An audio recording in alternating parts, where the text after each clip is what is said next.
नमस्कार मित्रों, मैं नंदू सिंह वाईफाई समर्पण चैनल में आपका स्वागत करता हूं। जैसा कि हम करंट अफेयर्स पढ़ रहे थे और जुलाई और अगस्त माह का करंट अफेयर हमने पहले ही पढ़ लिया था। आज हम मई 2020 का करंट अफेयर का अध्ययन करेंगे। तो आइए हम अध्ययन करते हैं करंट जीके का। देखिए पहला जो क्वेश्चन है, क्या क्वेश्चन है पहला, देखिए कि ये देखिए पहले तो आप मई 2020 का ये करंट अफेयर संपूर्ण मई माह का है ये पूरा। यदि आपने जुलाई और अगस्त माह का करंट अफेयर नहीं देखा है तो आप चैनल की प्लेलिस्ट या फिर आप डिस्क्रिप्शन में लिंक को प्रेस कीजिए, जहाँ पे आपको जुलाई और अगस्त माह का करंट अफेयर्स भी मिल जाएगा। तो आइए हम अध्ययन करते हैं। देखिए पहला जो क्वेश्चन है, डॉक्टर हर्षवर्धन WHO के कार्यकारी बोर्ड के अध्यक्ष बने। देखिए जो विश्व स्वास्थ्य संगठन है WHO, वर्ल्ड हेल्थ ऑर्गेनाइजेशन, उसके जो अध्यक्ष बने हैं, ये किसको बनाया है? भारत के जो केंद्रीय स्वास्थ्य मंत्री है डॉक्टर हर्षवर्धन। यानी देखिए विश्व स्तर के ऊपर जो विश्व स्तर पर नेतृत्व करेंगे WHO में, जो अध्यक्ष कार्यकारी बोर्ड के अध्यक्ष है, ये हर्षवर्धन को बनाया गया है। और ये आगे देखिए विश्व स्वास्थ्य संगठन के कार्यकारी बोर्ड के अध्यक्ष का कार्यभार 22 मई 2020 को संभाल लिया था। किसने? डॉक्टर हर्षवर्धन ने। WHO की अध्यक्षता भारत ने ऐसे समय संभाली जब दुनिया कोरोना वायरस संकट से जूझ रहा है। डॉक्टर हर्षवर्धन का कार्यकाल 1 वर्ष का होगा। देखिए सवाल ऐसे आ सकते हैं कि निम्नलिखित में से कौन सा सत्य कथन है, असत्य कथन है। तो देखिए WHO के अध्यक्ष बने कौन? हर्षवर्धन। कार्यकाल कितना होगा? 1 वर्ष का होगा।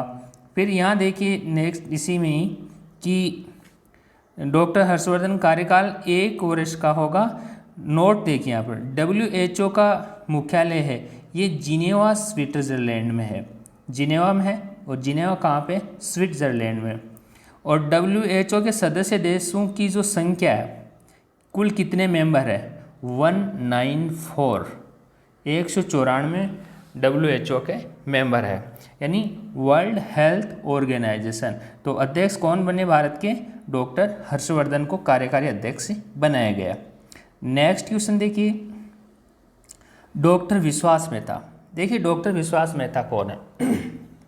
डॉक्टर विश्वास मेहता है को केरल राज्य का मुख्य सचिव बनाया गया। चीफ सेक्रेटरी, मुख्य सचिव बने। ये महत्वपूर्ण क्यों है? क्योंकि यदि राजस्थान से संबंधित आपको कंपटीशन एग्जाम देते हैं तो विश्वास मेहता का सवाल इसलिए पूछा जा सकता है कि ये राजस्थान के निवासी है और IAS अफसर है। ऐसे सवाल बनता है कि राजस्थान निवासी IAS अफसर जो हाल ही में किस राज्य के मुख्य सचिव पद पर आसीन हुए हैं, मुख्य सचिव बने हैं? तो ये विश्वास मेहता बने। देखिए राजस्थान के हैं और राजस्थान में डूंगरपुर के रहने वाले हैं। मूलतः मेहता है ये डूंगरपुर के रहने वाले हैं और राजस्थान निवासी है। मई 2020 में इन्होंने पद ग्रहण किया था। तो डॉक्टर विश्वास मेहता डूंगरपुर निवासी केरल के मुख्य सचिव बने। आगे देखिए, भारतीय फोटोग्राफरों को पुलित्जर पुरस्कार। देखो काफ़ी महत्वपूर्ण है। ये सवाल कई तरीके से पूछा जा सकता है कि 2020 का पुलित्जर पुरस्कार किसको दिया गया है?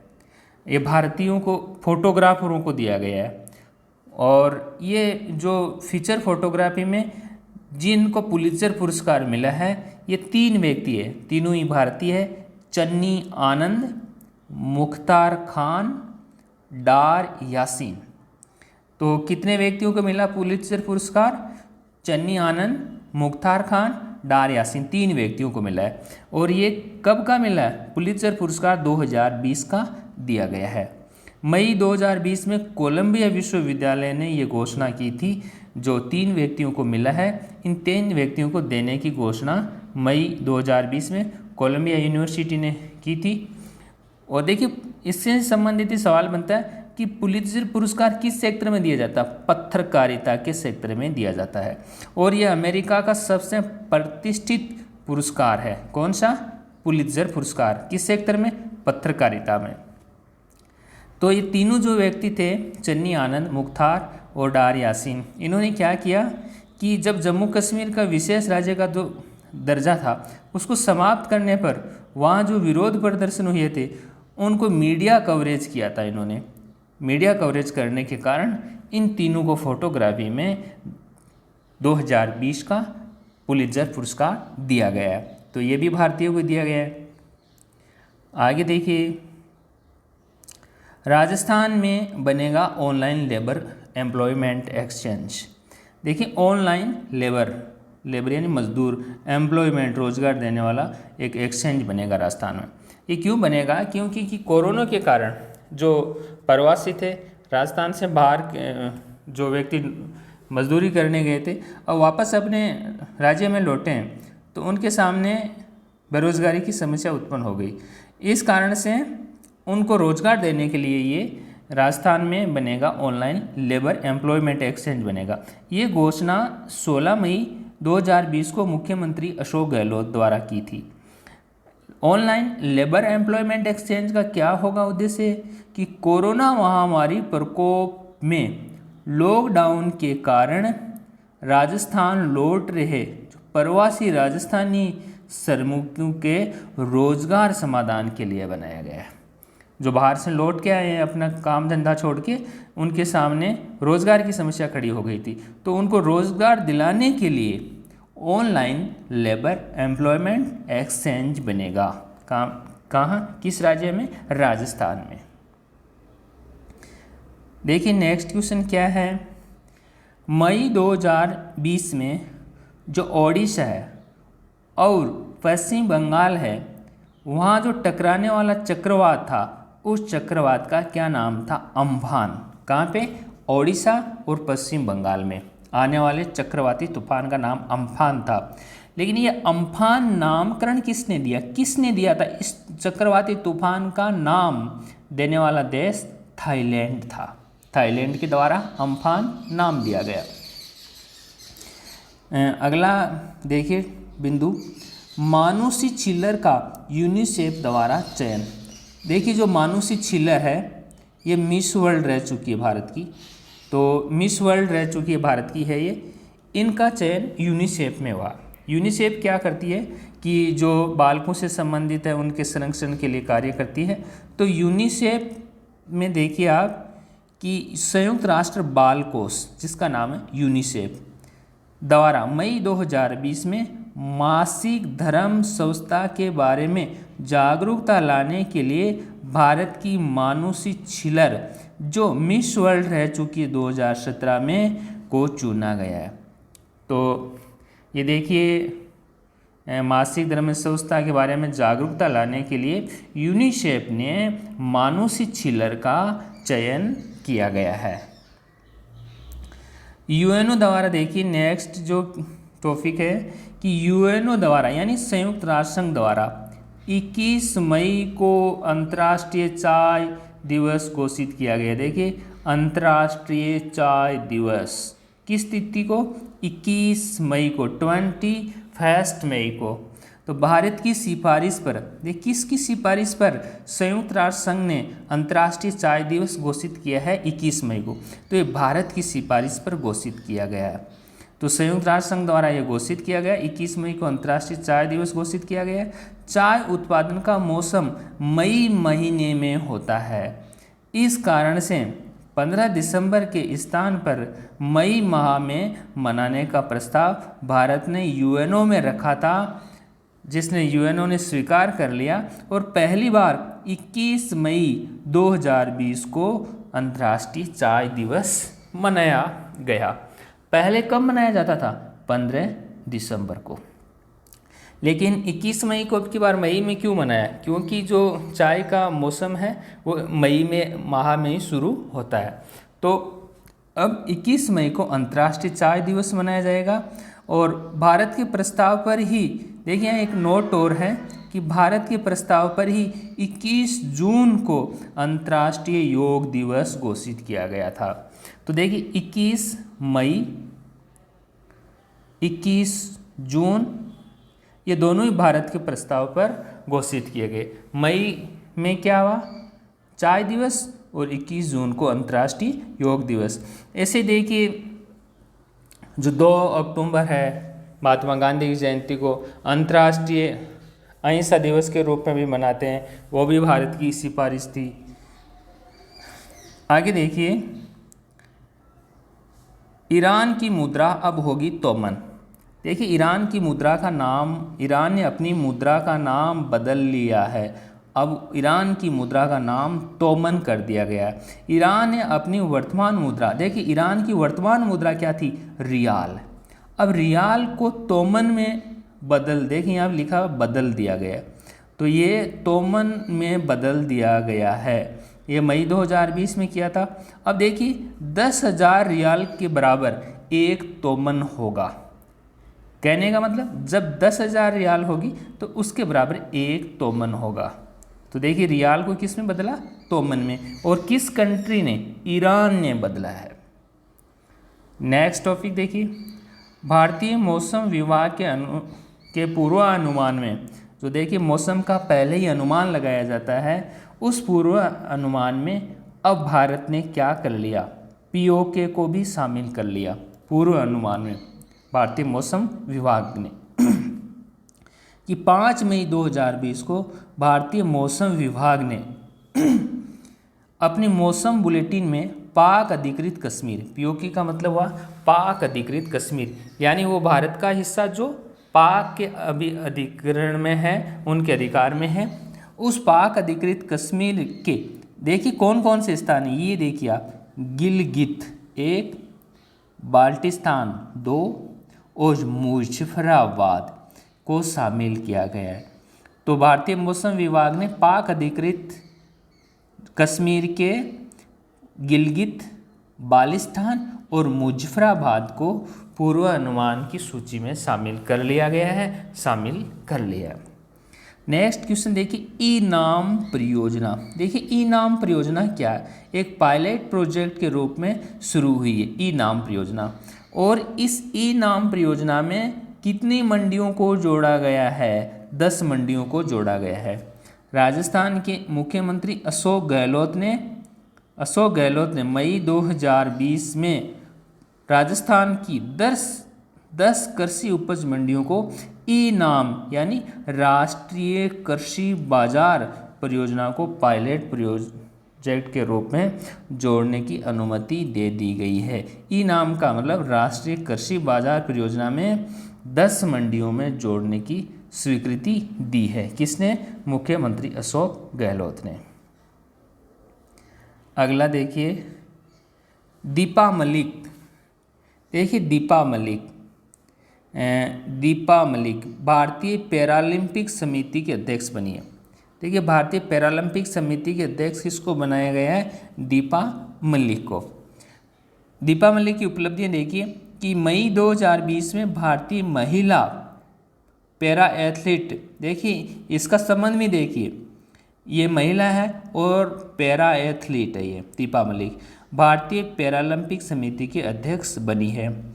दीपा मलिक ने रियो जो पैरालंपिक खेल हुए थे 2016 में गोला फेंक में रजत पदक जीता था और वह पैरालंपिक खेलों में पदक जीतने वाली पहली भारतीय महिला खिलाड़ी थी। देखिए सवाल क्या बनता है कि वह पहली कौन सी खिलाड़ी पैरालंपिक खेलों में पदक जीतने वाली प्रथम भारतीय महिला खिलाड़ी दीपा मलिक होगी।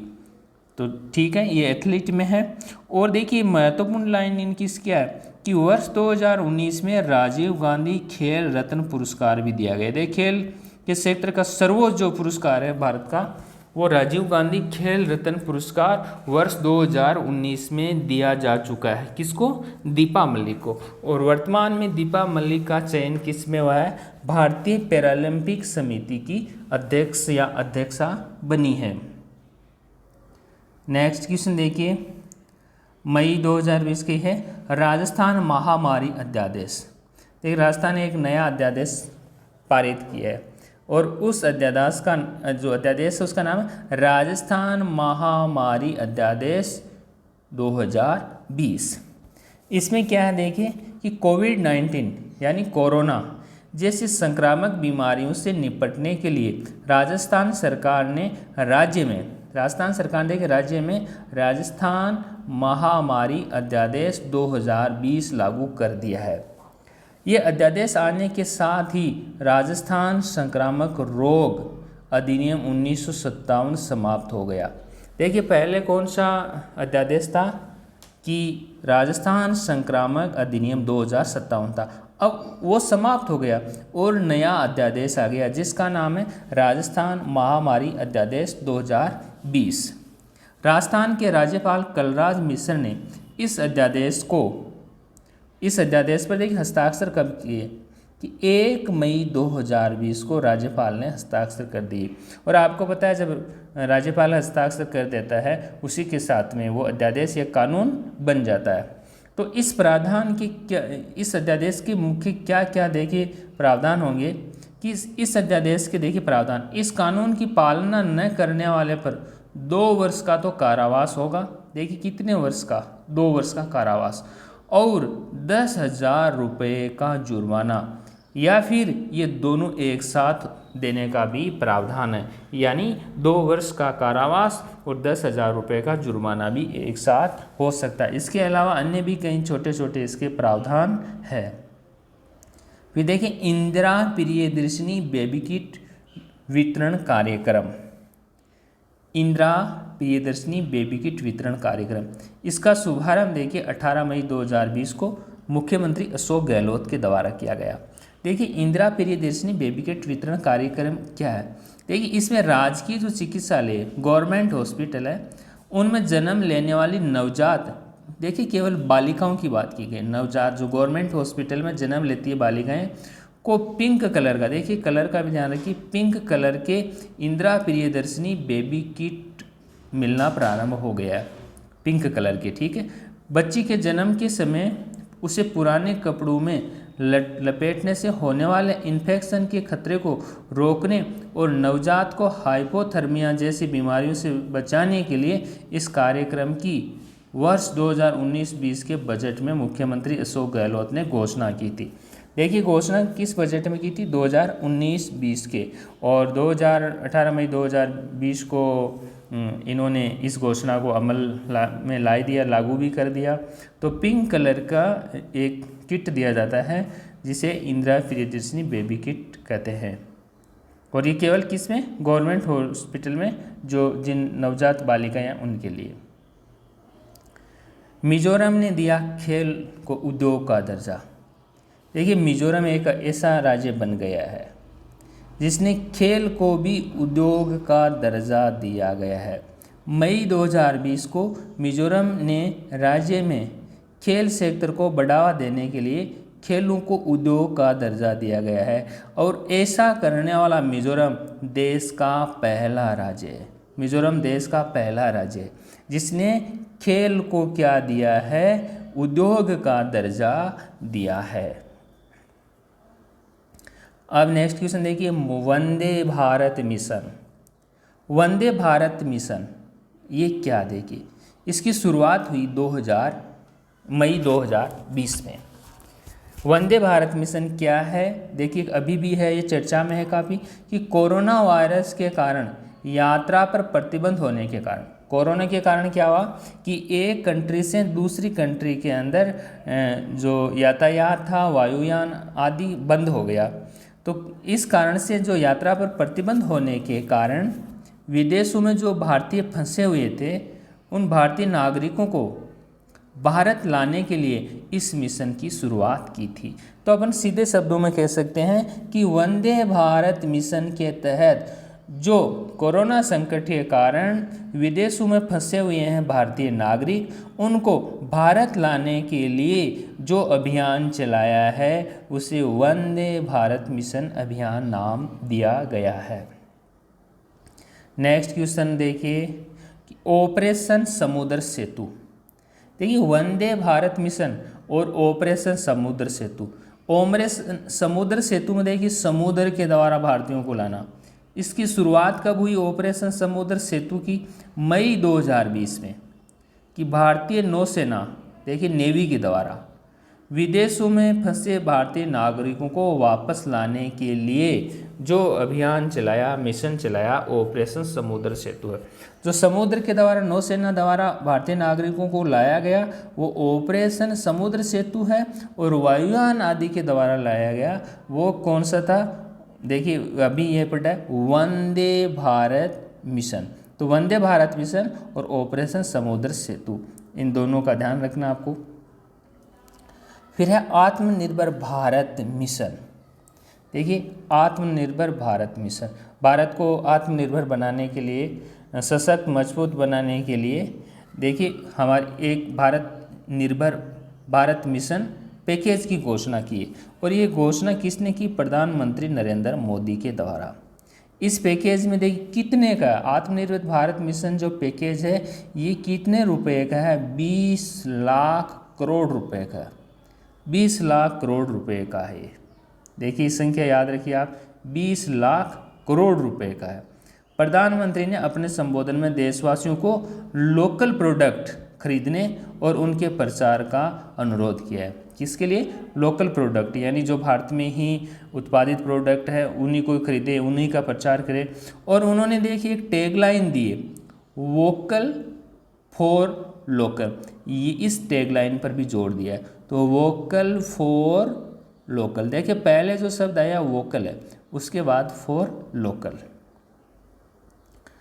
नेक्स्ट क्वेश्चन देखिए, नाओमी ओसाका। देखिए नाओमी ओसाका दुनिया की सर्वाधिक कमाई करने वाली महिला एथलीट बन गई। तो दुनिया की सबसे ज़्यादा कमाई करने वाली कोई महिला एथलीट है, महिला एथलीट, तो वो है नाओमी ओसाका। क्या हुआ देखिए कि मई 2020 में अमेरिका की व्यावसायिक पत्रिका फोर्ब्स के अनुसार जापान की स्टार, देखिए नाओमी ओसाका का संबंध किस देश से? जापान से। और जापान की ये किस खेल से संबंधित है? टेनिस खिलाड़ी। टेनिस खिलाड़ी नाओमी ओसाका पिछले 12 महीनों में सर्वाधिक कमाई करने वाली महिला खिलाड़ी बन गई है। कौन? नाओमी ओसाका, जापान की रहने वाली और टेनिस की खिलाड़ी है। तो दोस्तों ये आज का वीडियो कैसा लगा आप कमेंट करें, लाइक करें, शेयर करें। और यदि आपने सब्सक्राइब नहीं किया है तो दोस्तों इसको सब्सक्राइब कर लें, साथ ही बेल आइकन प्रेस कर लें ताकि नेक्स्ट वीडियो का नोटिफिकेशन भी मिलता रहे। तो दोस्तों आज के वीडियो में इतना ही, तब तक के लिए धन्यवाद।